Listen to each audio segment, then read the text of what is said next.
Olá, estudante! Continuando a semana de acolhimento do ciclo 4, quero lembrar que o PET 4 está disponível para download no site estudeemcasa.educação.mg.gov.br. Quem está conosco é o professor Bruno Galvão, de Ciências. E nessa aula nós vamos retomar o tema Biomas e Impactos Ambientais, que foi necessário para que os alunos pudessem resolver os exercícios do PET 3. Não é isso, professor? Isso mesmo, Bruna. Tudo bem com você? Tudo jóia. Que bom. Você, aluno, também, espero que esteja tudo bem com você. E é isso, nós vamos começar então mais um Se Liga na Educação de Ciências. E nós vamos então para essa semana de acolhimento para você, aluno do 7º ano do ensino fundamental. Como a Bruna disse, nós vamos falar dos biomas, que foram os assuntos tratados durante essas 4 semanas, de 2 pontos de vista. O que são esses biomas, quais são esses biomas brasileiros e quais são os impactos ambientais que esses biomas têm sofrido ao longo dos anos, ao longo da exploração destes.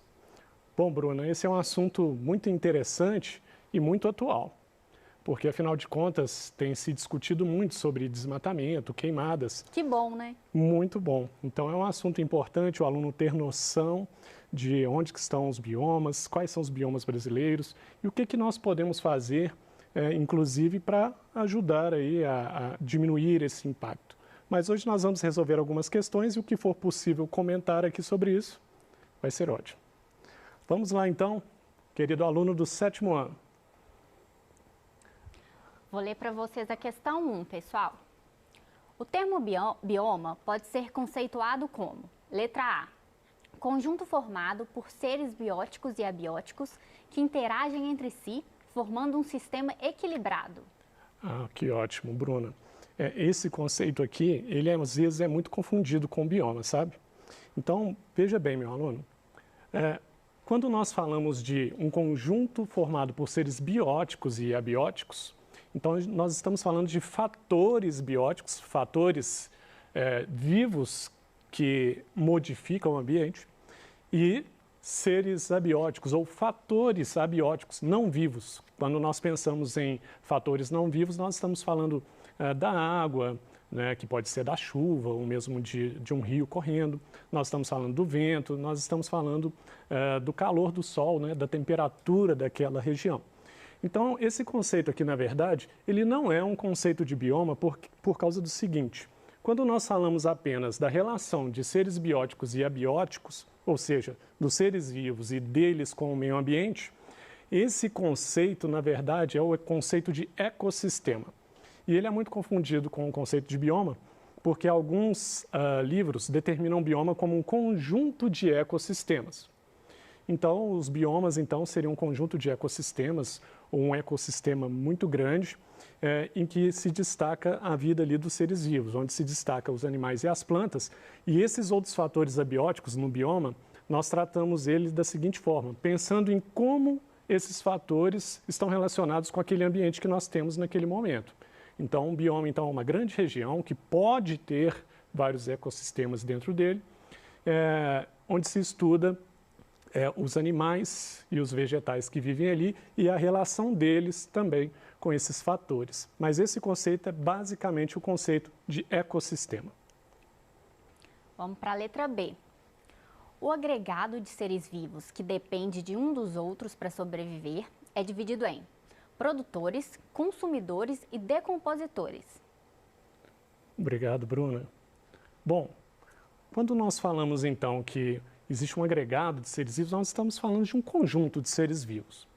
E que eles dependeriam um dos outros para sobreviver, nós estamos falando aí de relações ecológicas, ok? Então, a base desse assunto aqui é ecologia, relações ecológicas. E eles estariam divididos em produtores, que são aqueles que produzem o próprio alimento, é o caso das plantas. Consumidores, aqueles que precisam de se alimentar de outro ser vivo para sobreviver, é o caso dos animais. E os decompositores, que são aqueles que se alimentam de matéria orgânica em decomposição, que é o caso de fungos e algumas bactérias.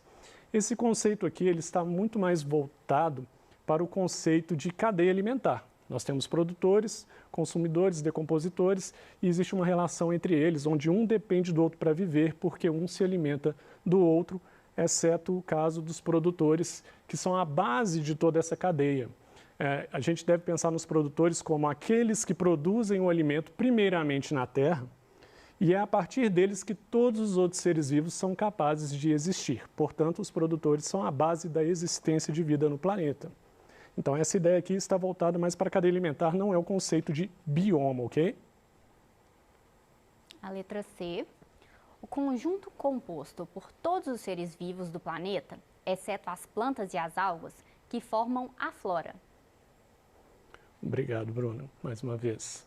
Bom, então, quando nós falamos do conjunto de todos os seres vivos, e aí a gente fala assim, exceto plantas e algas que formam a flora, eu nem tenho um conceito para isso. Essa questão aqui, essa opção letra C, ela é uma opção que a gente tira ela por eliminação. Porque se eu tiver todos os seres vivos, exceto plantas e algas, aí quer dizer que eu tenho, e falando aqui que plantas e algas que formam a flora, que nome eu daria para um conjunto que inclui os animais, o reino Monera, que é o das bactérias, o reino Fungi, que é dos fungos, os protistas, que inclusive nós temos algas no grupo de protistas e também protozoários. Eu não tenho um nome para esses grupos, eu tenho nomes separados. Eu tenho reino animal, reino Monera, reino Fungi, reino protista. Então, realmente, essa aqui é a que menos faz sentido, não é bioma. Letra D. O conjunto de vida vegetal e animal presentes em um ambiente que possui condições naturais parecidas e que historicamente foi influenciado pelo mesmo processo de formação. Muito bom. Então, na verdade, aqui sim nós estamos falando de um conjunto de vida vegetal e animal. Lembrando que o nome bioma, pensa em bio, toda vez que você ouvir o termo bio na biologia, você está falando de vida. Então, nós estamos falando de seres vivos, vida vegetal e animal, seres vivos, presentes em um ambiente que possui condições naturais parecidas, ou seja, um bioma ele tem que ter algumas características que são próprias dele. Um exemplo clássico é o bioma da Amazônia, que uma característica climática é o clima equatorial. Outra característica relacionada ao clima também, temperaturas altas, alta umidade do ar também, altos índices pluviométricos, chove muito o ano inteiro. Então, são características ali daquela região que estão relacionadas com os seres vivos que vivem ali, a vegetação e os tipos de animais. Nós temos árvores exuberantes na floresta amazônica, porque nesse bioma da Amazônia, onde nós temos a floresta amazônica, nós temos árvores que precisam de muita luz e umidade. E esse clima propicia o crescimento dessas árvores maravilhosas. E óbvio que se você tem árvores de determinados tipos de frutos, de determinados tamanhos, e um ambiente que se tem muita água ou não, isso vai interferir se vai ter peixe. Se não tiver água, não pode ter peixe.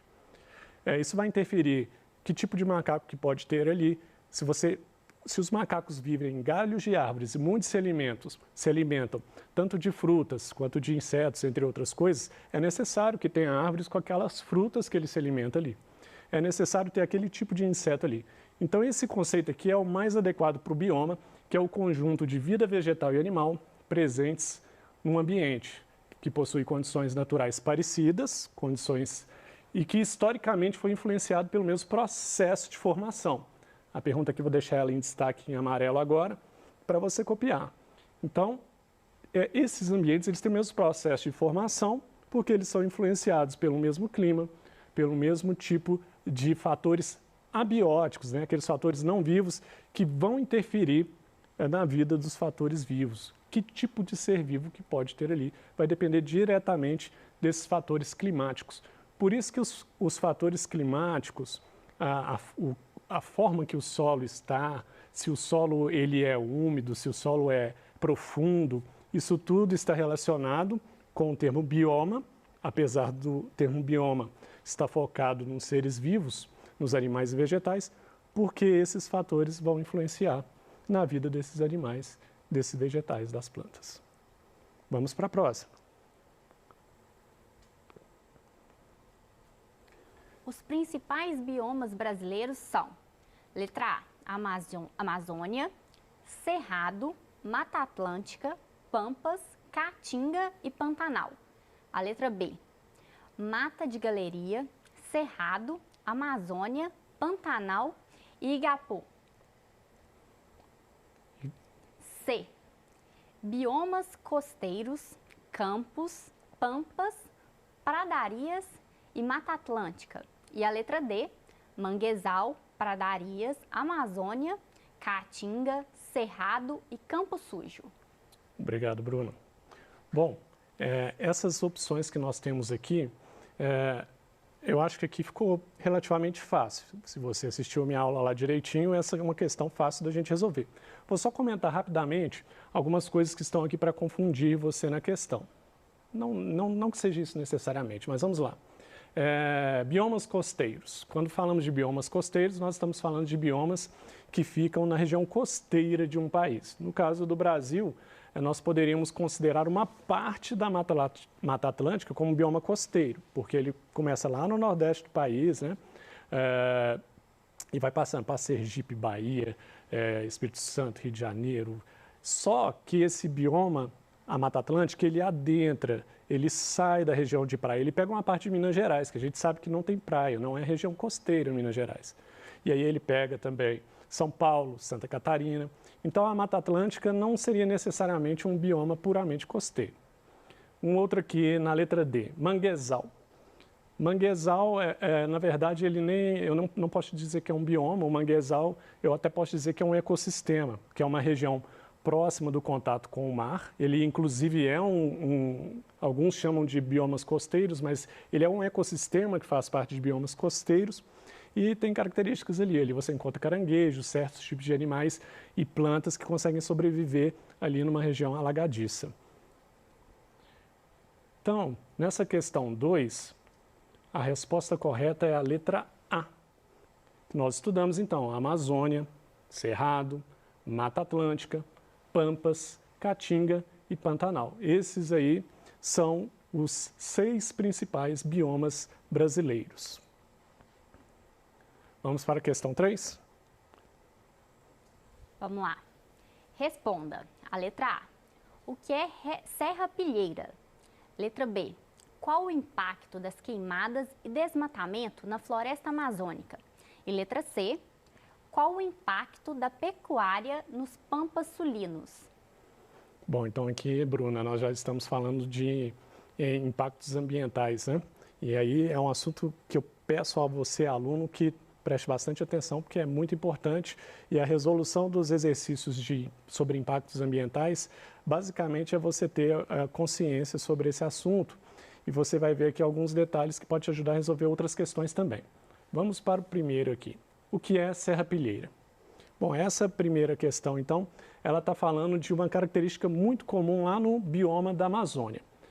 Está escrito assim, ó, serrapilheira é uma camada que fica acima do solo e é formada por restos de folhas, galhos, frutos, restos de animais e excretas. Então, destaque para a serrapilheira realmente é para o bioma Amazônia, porque, ao contrário do que muitos pensam, o solo da Amazônia ele é um solo pobre e arenoso. O que é um solo arenoso? Tem muitos grãos de areia. Bom, e aí, muitas vezes os alunos perguntam, mas como que pode crescer aquelas árvores gigantescas num lugar que tem um solo pobre e arenoso? Justamente por causa da serrapilheira. A serrapilheira, que são essas folhas que caem das árvores, os galhos, os restos de animais mortos, esse material orgânico, que é material que vem de ser vivo, por isso o nome orgânico, esse material que vai sustentar essas árvores, porque ele vai nutrir o solo superficialmente e essas árvores então vão poder retirar esses nutrientes do solo e manter a maravilha que nós conhecemos, que é a floresta amazônica. A Bruna também leu a letra B, perguntando sobre os impactos das queimadas e desmatamento na floresta amazônica. Bom, primeiro que é a perda de biodiversidade. O que é isso? Você perde espécies de seres vivos. Você pode perder tanto espécies de árvores quanto espécies de animais que dependem dessas plantas para sobreviver. Empobrecimento e erosão do solo. Como eu já disse, na Amazônia o solo ele já é pobre e arenoso. Se você ainda tira a serrapilheira, você não deixa nenhum nutriente para que haja vida ali naquela região e mais ainda, você desprotege o solo, porque as plantas são fundamentais para proteger o solo da ação do vento, entre outros fatores abióticos e também para dar firmeza no solo, porque as raízes da planta impedem que aquele solo ele se despedace, que ele sofra alguns processos erosivos. Aqui também fala assim, emissão de gases poluentes nas queimadas e mudanças climáticas. Bom, o que nós falamos aqui até então tem a ver tanto com desmatamento quanto com a queimada, mas a queimada ainda tem um fator muito específico. Toda queima que você fizer, se você queimar papel, se você queima gasolina, se você queima, no caso aqui, uma floresta, toda queima que você fizer vai liberar o famoso gás carbônico, que é responsável pelo efeito estufa, e o efeito estufa é lindo, é maravilhoso, é ótimo, porque mantém a temperatura do nosso planeta adequada. O problema dessas queimadas é que elas vão aumentar esse efeito estufa mais do que o normal. Ou seja, vai liberar uma quantidade de gás que não é natural de ter no ambiente e com isso você vai ter o que nós chamamos de aquecimento global. Estou destacando isso aqui porque não confunda efeito estufa com aquecimento global. Efeito estufa é bom se tiver na medida certa. Quando você aumenta esses gases do efeito estufa, como é o caso do gás carbônico, um dos principais, aí sim você vai ter um aquecimento global por causa desse excesso de gás carbônico. Bom, também tivemos a pergunta aí sobre o impacto da pecuária nos pampas sulinos. Basicamente, alterações na vegetação nativa, né? Então, aquela vegetação que está ali, quando você coloca o gado ali, essa ação da pecuária, eles vão pisotear esse solo. E, inclusive, esse solo pode, inclusive, se tornar infértil e formar o que nós chamamos de deserto. Deserto é quando ali não é possível o surgimento de nenhuma vida, nem de gramíneas, inclusive. E a erosão do solo que está relacionada com isso também. Vamos lá. Questão 4 agora, Bruna. Vamos lá. Letra A. Responda, letra A. Cite 2 impactos ambientais que ocorreram no bioma Pantanal. Letra B. Qual o único bioma que é exclusivamente brasileiro? E letra C. Opa. Quais os problemas mais comuns no Cerrado? Obrigado, Bruna. E eu mudando o slide aqui na hora, te atrapalhando, hein? Então, cite 2 impactos aí ambientais que ocorrem no bioma. O bioma Pantanal, alguns impactos estão relacionados com turismo e migração de pessoas sem uma devida organização. Porque os turistas, muitas vezes, eles que causam incêndios nesses lugares e as pessoas que migraram para essas regiões, que querem fazer suas plantações para viver de forma independente, muitas vezes elas fazem as queimadas de forma irregular, sem autorização. Também ocorre uma pesca predatória e a extinção de algumas espécies. Então, por causa de caça de algumas espécies de animais e também essa pesca que pode estar desequilibrada. Bom, essa aqui é uma resposta bem simples. O único bioma exclusivamente brasileiro é a Caatinga. Ah, então nós podemos ter Mata Atlântica em outras regiões do mundo? Sim, podemos. Pampa? Sim, também, tranquilamente. Agora, a Caatinga não. Caatinga é exclusividade do Brasil. E os problemas mais comuns do Cerrado? O Cerrado está muito associado com problemas que estão relacionados com mineradoras e garimpo. Garimpo, extração de pedras preciosas e as mineradoras também extraindo certos minerais, certos minérios através de escavações. Essas práticas, então, elas causam uma grande erosão do solo e além disso, nós também temos a expansão da agricultura e da pecuária. Porque na agricultura, às vezes, você pratica monocultura, que é cultivar um tipo só de planta ali, o que é muito ruim para o solo. E a pecuária, nós já falamos um pouco aqui na questão do Pampa, que quando você tem a pecuária, você tem o pisoteamento daquela região, daqueles campos, que existem alguns campos no Cerrado também. Isso fora o problema de que às vezes você derruba árvores para fazer aquele campo para você criar o seu gado. Então, todos são impactos muito importantes aí, são os principais impactos aí que acontecem aí na região do Cerrado. É isso que eu queria falar com você, aluno, perdão. Eu agradeço a você, Bruna, pela ajuda, agradeço a você, aluno, pela participação e desejo a você bons estudos.